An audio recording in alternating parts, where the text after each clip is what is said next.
Assalamualaikum warahmatullahi wabarakatuh teman-teman, balik lagi di GP Media Channel dengan aku Kak Rahmi. Nah teman-teman, hari ini kita akan ngebahas lagi nih prediksi soal pemahaman bacaan dan menulis gelombang kedua UTBK.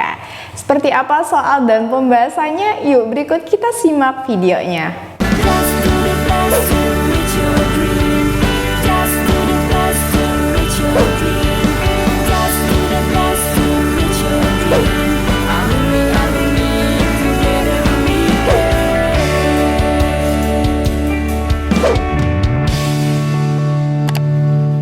Mau belajar TPS UTBK 2023 versi terbaru? Ikut kelas online di GP Media aja. Kamu bisa belajar 7 subtes TPS dalam 20 kali pertemuan dengan benefit ebook, 12 kali tryout, dan masih banyak lagi. Harganya cuma 350.000 aja loh. Ayo buruan daftar dan jangan ketinggalan. Kapan lagi kamu bisa ikutan tryout UTBK gratis di GP Media kalau bukan sekarang? Ikuti syaratnya dan kirim bukti screenshot di gpmedia.id ya. Jangan sampai ketinggalan. Buat kalian yang lagi cari tryout SNMPT dan ujian mandiri untuk masuk PTN, kita punya solusinya. GEP Media menyediakan tryout SNMPT dan ujian mandiri untuk beberapa PTN ternama di Indonesia. Mulai dari harga 10.000, kalian sudah dapat ribuan soal prediksi, video pembahasan, dan ada kelas online juga loh. Yuk daftar sekarang. Oke, langsung saja kita bahas soal pertama. Nah, kita lihat soalnya di sini kata itu pada kalimat 9 merujuk pada. Oke, teman-teman. Nah, di sini ada kata itu ya. Nah, cek di kalimat 9-nya. Di sini katanya hal itu menyebabkan pengasuhan yang dilakukan malah mengarah pada unsur kekerasan. Berarti di sini kita lihat biar tahu kata itu merujuk kemana, kamu lihat dulu kalimat sebelumnya gitu ya, dan lihat kaitannya apa. Nah di kalimat sebelumnya di sini disebutkan kalimatnya, sementara itu Zaldi Zulkifli dari Save the Children menilai pengasuhan positif sangat penting diharapkan karena terkadang orang tua gagal memaknai disiplin dengan tepat. Hal itu menyebabkan pengasuhan yang dilakukan malah mengarah pada unsur kekerasan. Berarti kata itu di sini merujuk kepada kegagalan orang tua memaknai disiplin dengan tepat gitu ya, sehingga menyebabkan pengasuhan yang dilakukan oleh orang tua itu malah mengarah pada unsur kekerasan. Nah, berarti teman-teman kalau misalkan kita lihat gitu ya, kata itu pada kalimat 9 ini merujuk pada apa? Berarti jawabannya adalah opsi yang C, orang tua gagal memaknai disiplin. Halo sahabat GP Media, ujian sebentar lagi akan segera tiba dan pastinya kamu ingin meraih hasil yang terbaik bukan? Nah, caranya gampang. Teman-teman bisa buka website gpmedia.id, klik daftar di sini, lalu isi semua datanya. Setelah itu, login dan masukkan email serta password yang telah terdaftar.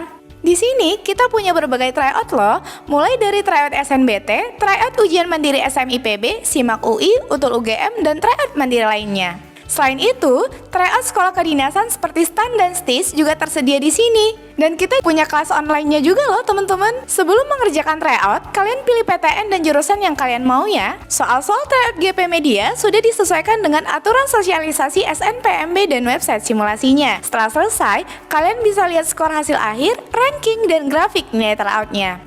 Setiap paket tryout GP Media juga dilengkapi dengan video pembahasan yang jelas dan mudah dipahami.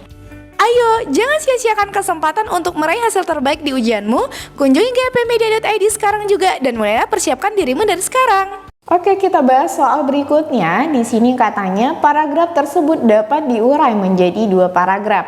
Kalimat yang tepat untuk mengawali paragraf kedua adalah. Jadi kalau teman-teman mau mengurai paragraf, jadi nanti teman-teman bisa mulai dari kalimat yang sudah berbeda pokok bahasannya dengan kalimat utama sebelumnya gitu ya, atau ide pokok bahasan yang berbeda dengan sebelumnya. Jadi mereka udah beda nih pokok bahasannya gitu ya. Nah, kamu bisa mulai kalimatnya gitu. Jadi untuk menemukan paragraf baru. Berarti kalau kamu nanti mengurai 2 paragraf, kamu urai mulai dari kalimat yang sudah beda pokok bahasan dari sebelumnya. Oke, kita lihat di sini teman-teman, kalau kamu udah baca dengan seksama nih ya. Dari kalimat 1, 2, 3, 4, 5, 6, dan 7. Di sini teman-teman gitu ya, pokok bahasannya itu berkaitan dengan uji coba model pengasuhan positif terhadap anak, yaitu model pengasuhannya itu dalam bentuk e-learning gitu ya. Nah, jadi dijelaskan seperti apa model pengasuhannya gitu ya, uji cobanya itu seperti apa. Dan yang dibahas dari kalimat 1 sampai kalimat 7 itu berkaitan dengan uji coba e-learning tersebut, teman-teman. Sedangkan di kalimat 8 di sini sudah berbeda, teman-teman, pokok bahasannya. Kenapa? Karena di kalimat 8 ini sudah isinya berkaitan dengan penilaian ya, penilaian terhadap pengasuhan positif yang diterapkan gitu ya. Nah, jadi teman-teman, dari kalimat 8 sampai 9, 10, dan 11 ini sudah berkaitan dengan penilaian terhadap pengasuhan positif yang sangat penting diterapkan gitu. Nah, jadi karena pokok bahasanya sudah beda dengan yang sebelumnya, berarti kamu bisa mengurai menjadi 2 paragraf dari kalimat ke-8. Jadi teman-teman, jawaban yang tepat untuk soal ini adalah opsi yang E, kalimat 8. Oke, next kita bahas lagi soal berikutnya. Kalimat yang tidak logis pada teks tersebut adalah, jadi kalimat yang tidak logis itu adalah salah satu bagian dari kalimat yang tidak efektif gitu ya.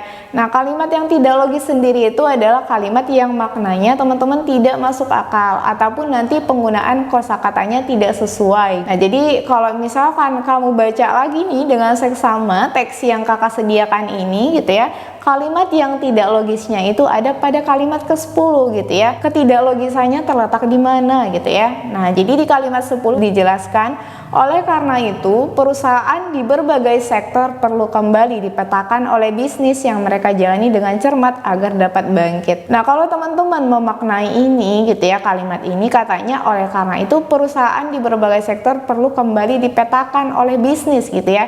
Nah, jadi bisnis itu tidak memetakan perusahaan, seharusnya kebalik, perusahaan di berbagai sektor yang memetakan bisnis gitu. Jadi ini maknanya itu tidak masuk akal, teman-teman. Nah, Kak, gimana caranya biar kalimat ini jadi efektif gitu ya? Nah, biar kalimat ini jadi efektif, jadi teman-teman kalimatnya bisa diubah menjadi oleh karena itu perusahaan di berbagai sektor perlu. Jadi kata kembalinya ini jangan di sini ya. Nah, jadi kata kembali dan dipetakannya kita ubah dan kata olehnya kita hapuskan gitu ya. Kata kembali dipetakan dan olehnya. Nah, jadi di sini kakak perbaiki ya. Seharusnya oleh karena itu perusahaan di berbagai sektor perlu. Nah, seharusnya apa, Kak? Memetakan kembali gitu ya. Nah, jadi memetakan kembali baru masuk ke bisnis yang mereka jalani dengan cermat agar dapat bangkit. Kak, kalau seperti ini kan maknanya sudah masuk di akal gitu ya. Kenapa?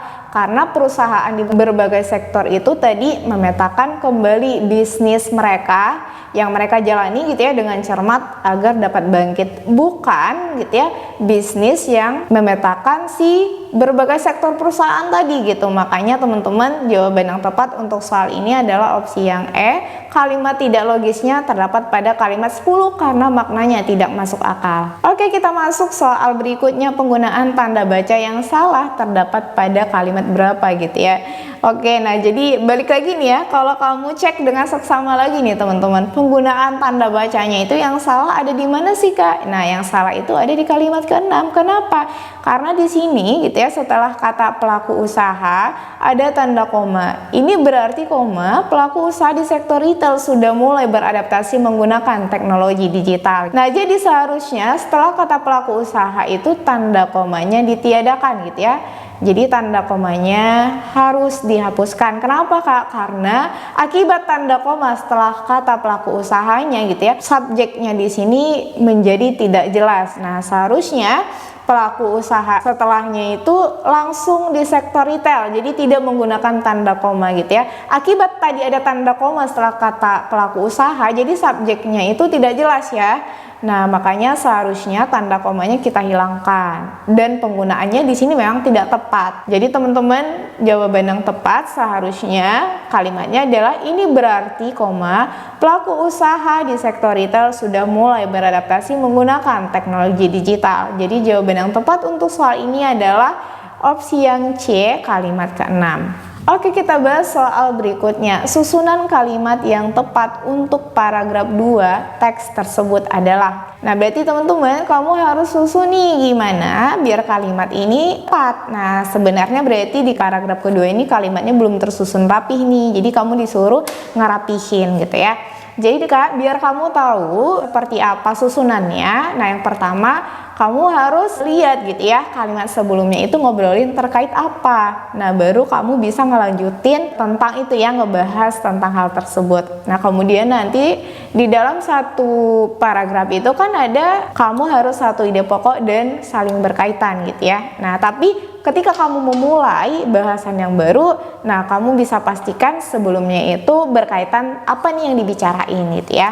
Oke, kita lihat. Nah, di sini kan optionnya teman-teman udah dikasih clue ya. Nah, dimulainya itu dari kalimat 9 nih katanya. Tetapi memang benar gitu ya. Kalau teman-teman cek di akhir paragraf kalimat 1, dia membicarakan tentang apa, Kak? Ini berarti pelaku usaha di sektor retail sudah mulai beradaptasi menggunakan teknologi digital. Jadi dia ngobrolin penggunaan teknologi digital yang mulai dilakukan oleh para pelaku usaha di sektor retail. Berarti Kak, kalau kita mau mulai yang baru berarti yang berkaitan dengan teknologi digital ya. Nah, berarti di sini udah dikasih clue teman-teman. Nah, berarti kita mulai dari kalimat ke-9. Oke, nah jadi di sini kita mulai susunan kalimatnya mulai dari kalimat ke-9 gitu ya untuk kalimat pertama paragraf kedua. Selain dari sektor retail, pemanfaatan teknologi digital di sektor lain juga akan ikut mendorong kebangkitan ekonomi akibat pandemi. Kamu juga udah dikasih clue gitu ya. Kamu cek yang masih berkaitan dengan pemanfaatan teknologi digital yang mendorong kebangkitan ekonomi akibat pandemi. Nah, kalau kakak cek di sini kan Kak katanya mendorong kebangkitan ekonomi gitu ya akibat pandemi. Nah, kamu udah dikasih clue. Nah, ke kalimat ke-8. Pasalnya teknologi digital dapat mengefisiensikan proses produksi sekaligus meningkatkan produktivitas. Jadi kalau kamu mau melanjutkan, kamu cari gitu ya kalimat yang berkaitan dengan efisiensi gitu ya sekaligus peningkatan produktivitas akibat teknologi digital. Nah, jadi yang cocok setelah kalimat 8 itu adalah kalimat ke-7. Nah, jadi yang cocok adalah kalimat ke-7. Kenapa? Karena di sini disebutkan efisiennya itu seperti apa. Teknologi digital juga meminimalkan kontak fisik yang dibutuhkan selama pandemi gitu ya. Tentu kalau udah efisien berarti mampu meminimalkan sesuatu gitu ya. Nah, dan di sini yang diminimalkan adalah kontak fisik yang dibutuhkan selama pandemi. Berarti setelah kalimat 9, kemudian berikutnya kalimat 8, terus berikutnya kalimat 7. Nah, berarti dari opsi yang disediakan untuk opsi B udah tentu salah ya. Berarti kita lanjutin yang lainnya. Setelah kalimat ke-7 biar dia berhubungan gitu ya. Nah, berarti setelah tadi ada banyak seperti apa pemanfaatan digital teknologi gitu ya yang mendorong kebangkitan ekonomi, meningkatkan produktivitas, meminimalkan kontak fisik yang dibutuhkan selama pandemi. Kira-kira yang mana lagi nih yang berkaitan gitu ya. Nah, berarti kamu bisa ngerangkum yang hal-hal tadi gitu ya. Nah, ada di kalimat ke-10 teman-teman gitu ya. Oleh karena itu, perusahaan di berbagai sektor perlu kembali dipetakan. Udah kita perbaiki ya. Oleh karena itu, perusahaan berbagai sektor perlu memetakan kembali bisnis yang mereka jalani dengan cermat agar dapat bangkit. Nah, setelah kalimat 10 ini gitu ya. Nah, kalimat yang berkaitan lagi yang mana Kak gitu ya. Itu ada di kalimat ke-12. Nah, jadi kalimat 12 ini penting juga bagi perusahaan. Tadi dia udah menjelaskan seperti apa pentingnya perusahaan gitu ya memetakan kembali bisnisnya yang mereka jalani. Kemudian dia menjelaskan juga pentingnya juga bagi perusahaan untuk mengakselerasi produktivitas dengan memanfaatkan teknologi terbaru sebaik-baiknya. Nah, berarti setelah kalimat 10 ini yang cocok itu adalah kalimat 12. Kalau kamu lihat dari urutannya gitu ya, ada 9, 8, 7, 10. Nah, berarti nanti opsi B dan D-nya sudah tentu salah. Nah, kamu bisa pilih nih gitu ya. Berarti Kak setelah itu kan kalimat 12 nih. Nah, jadi untuk opsi C-nya sudah salah ya. Berarti nanti sisa 2 opsi. Nah, kita lihat kalau kamu cek nih di kalimat yang ke-12 gitu ya. Nah, setelah itu yang cocok dengan kalimat berikutnya adalah kalimat yang 11. Tadi kan dia ngobrolin akselerasi, berarti cari lagi kalimat yang berkaitan dengan mengakselerasi, berarti yang kalimat 11. Berarti setelah kalimat 12 itu 11. Kemudian kita cek setelah kalimat 11 itu yang cocok itu adalah kalimat nomor 14. Tujuannya seluruh sektor industri dalam negeri dapat terus beradaptasi gitu ya. Dan terakhir itu adalah kalimat nomor 13. Kalimat 13 ini ide dasar itu sendiri tadi memanfaatkan dan memaksimalkan ragam teknologi canggih untuk bisa meningkatkan produktivitas dan efisiensi operasional perusahaan. Jadi teman-teman, jawaban yang tepat untuk soal ini kalau kamu mau nyusun kalimatnya dimulai dari kalimat 98, 7, 10, 12, 11, 14, 13. Jadi jawaban yang tepat adalah opsi yang A. Baik teman-teman, nah itu dia tadi pemahaman, bacaan, dan menulis prediksi soal UTBK gelombang kedua. Sekian dari kakak, semoga membantu. Sampai jumpa, dadah!